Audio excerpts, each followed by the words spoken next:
Bloody Beaches, The Marines at Peleliu by Gordon D. Gale. On D-Day 15 September 1944, 5 infantry battalions of the 1st Marine Division's 1st, 5th, and 7th Marines in amphibian tractors, LVTs, lumbered across 600 to 800 yards of coral reef fringing smoking, reportedly smashed Peleliu and the Palau Island group and toward 5 selected landing beaches. That westward anchor of the 1,000-mile-long Caroline Archipelago was viewed by some U.S. planners as obstacles or threats to continued advances against Japan's Pacific Empire. The Marines in the LVTs had been told that their commanding general, Major General William H. Rupertus, believed that the operation would be tough, but quick, in large part because of the devastating quantity and quality of naval gunfire and dive bombing scheduled to precede their assault landing. On some minds were the grim images of their sister 2nd Marine Division's bloody assault across the reefs at Tarawa many months earlier. But 1st Division Marines, peering over the gunnels of their landing craft, saw an awesome scene of blasting and churning earth along the shore. Smoke, dust, and the geysers caused by exploding bombs and large-caliber naval shells gave optimists some hope that the defenders would become casualties from such preparatory fires. At worst, they would be too stunned to respond quickly and effectively to the hundreds of onrushing Marines about to land in their midst. Just ahead of the first wave of troops carrying LVTs was a wave of armored amphibian tractors, LVTAs, mounting 75mm howitzers. They were tasked to take under fire any surviving strongpoints or weapons which appeared at the beach as the following troops landed. And just ahead of the armored tractors, as the naval gunfire lifted toward deeper targets, flew a line of U.S. Navy fighter aircraft, strafing north and south along the length of the beach defenses, parallel to the assault waves, trying to keep all beach defenders subdued and intimidated as the Marines closed the defenses. Meanwhile, to blind enemy observation and limit Japanese fire upon the landing waves, naval gunfire was shifted to the hill massif northeast of the landing beaches. The massif, later to be called Ummerbrogel Pocket, was the first of 2 deadly imponderables, as yet unknown to the division commander and his planners. Although General Rupertus had been on temporary duty in Washington during most of his division's planning for the Peleliu landing, he had been well briefed for the operation. The first imponderable involved the real character of Ummerbrogel, which aerial photos indicated as a rather gently rounded north-south hill, commanding the landing beaches some 2,000 to 4,000 yards distant. Viewed in these early photos, the elevated terrain appeared clothed in jungle scrub, which was almost entirely removed by the preparatory bombardment and then subsequent heavy artillery fire directed at it. Instead of a gently rounded hill, the Ummerbrogel area was in fact a complex system of sharply uplifted coral ridges, knobs, valleys, and sinkholes. It rose above the level remainder of the island from 50 to 300 feet and provided excellent emplacements for cave and tunnel defenses. The Japanese had made the most of what this terrain provided during their extensive period of occupation and defensive preparations. The second imponderable facing the Marines was the plan developed by Colonel Kunio Nakagawa, the officer who was to command the force on Peleliu, and his superior, Lieutenant General Sade Inoue, back on Koror. Their concept of defense had changed considerably from that which was experienced by General Rupertus at Guadalcanal and Cape Gloucester, and, in fact, negated his concept of a tough but quick campaign. Instead of relying upon a presumed moral superiority to defeat the attackers at the beach, and then to use Bushido spirit and banzai tactics to throw any survivors back into the sea, Peleliu's defenders would delay the attacking Marines as long as they could, attempting to bleed them as heavily as possible. Rather than depending upon spiritual superiority, they would combine the devilish terrain with the stubborn, disciplined Japanese soldiers to relinquish Peleliu at the highest cost to the invaders. This unpleasant surprise for the Marines marked a new and important adjustment to the Japanese tactics which were employed earlier in the war. Little or nothing during the trip into the beaches and the touchdown revealed the character of the revised Japanese tactical plan to the 5 Marine assault battalions.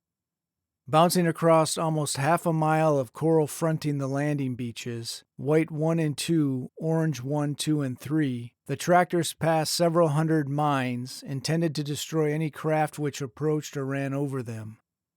These mines were aerial bombs set to be detonated by wire control from observation points on shore.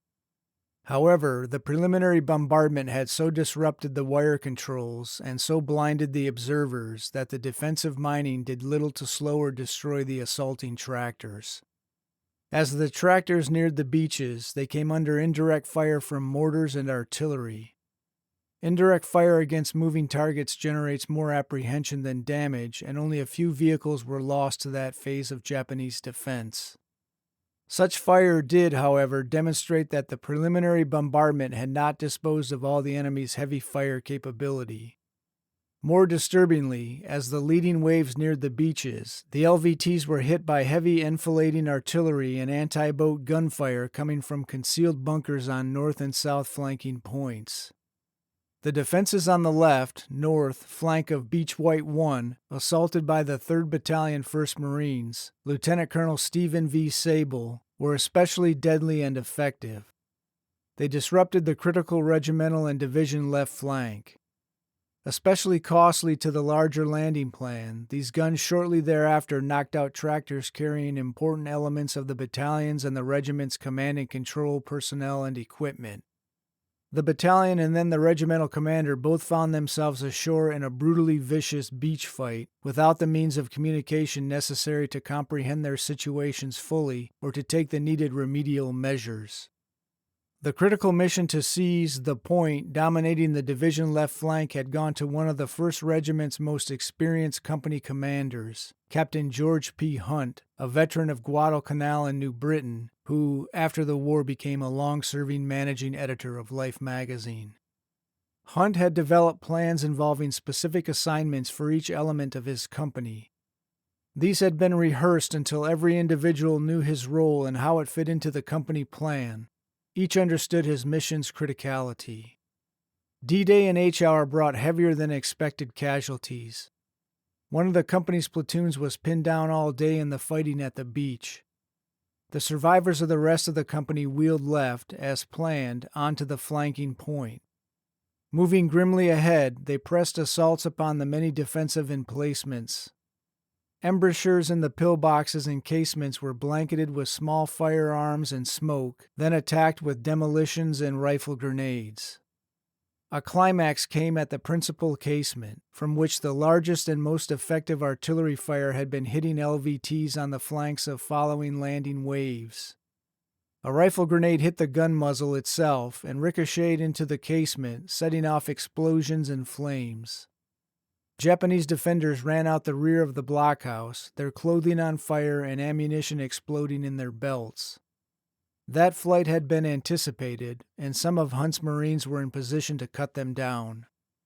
At dusk, Hunt's Company K held the point, but by then the Marines had been reduced to platoon strength, with no adjacent units in contact. Only the sketchy radio communications got through to bring in supporting fires and desperately needed resupply. One LVT got into the beach just before dark with grenades, mortar shells, and water. It evacuated casualties as it departed. The ammunition made the difference in that night's furious struggle against Japanese determined to recapture the point.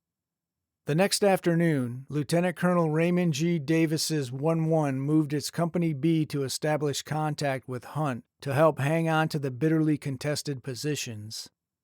Hunt's company also regained the survivors of the platoon which had been pinned at the beach fight throughout D-Day. Of equal importance, the company regained artillery and naval gunfire communications, which proved critical during the second night. That night, the Japanese organized another and heavier, 2 companies, counterattack directed at the Marines at the point. It was narrowly defeated.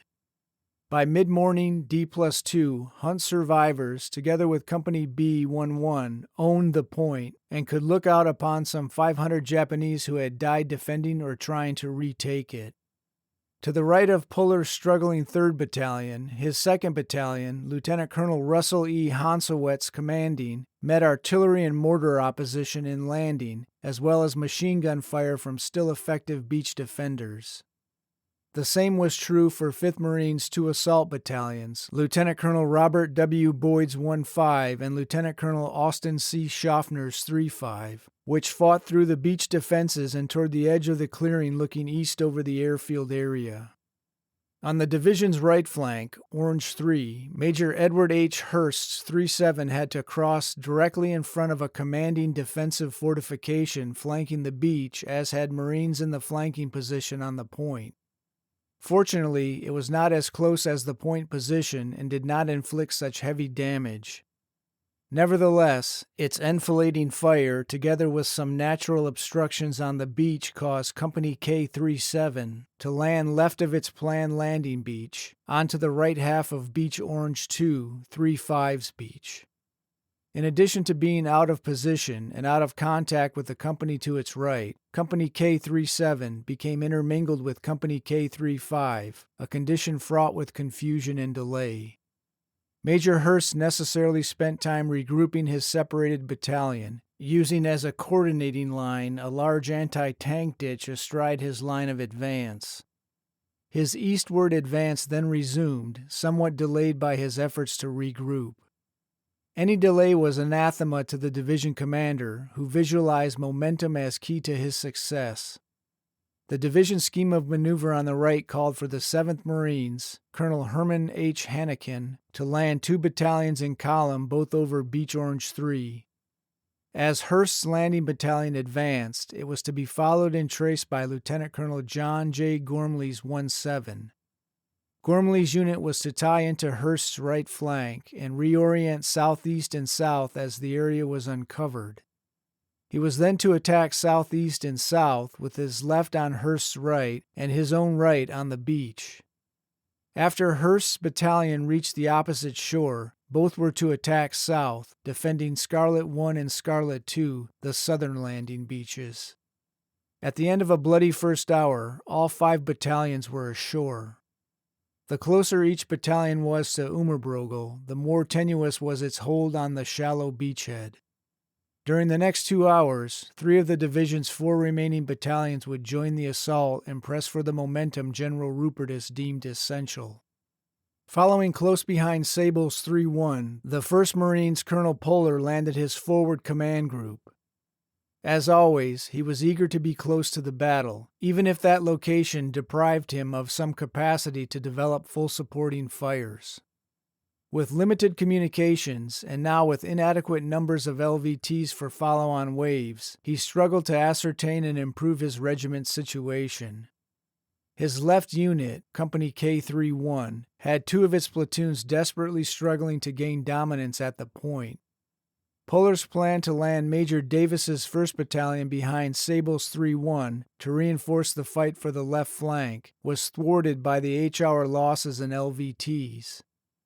Davis's companies had to be landed singly and his battalion committed piecemeal to the action. On the regiment's right, Honsowitz's 2-1 was hotly engaged, but making progress toward capture of the west edges of the scrub which looked out onto the airfield area. He was tied on his right into Boyd's 1-5, which was similarly engaged.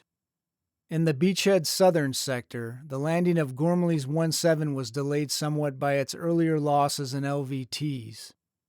That telling effect of early opposition would be felt throughout the remainder of the day. Most of Gormley's battalion landed on the correct Orange 3 beach, but a few of his troops were driven leftward by the still enfilading fire from the south flank of the beach and landed on Orange 2 in the 5th Marine zone of action. Gormley's battalion was brought fully together behind 3-7, however, and as Hurst's leading 3-7 was able to advance east, Gormley's 1-7 attacked southeast and south against prepared positions. Hannekin's battle against heavy opposition from both east and south developed approximately as planned. Suddenly, in mid-afternoon, the opposition grew much heavier. Hurst's 3-7 ran into a blockhouse, long on the Marines' map, which had been reported destroyed by pre-landing naval gunfire.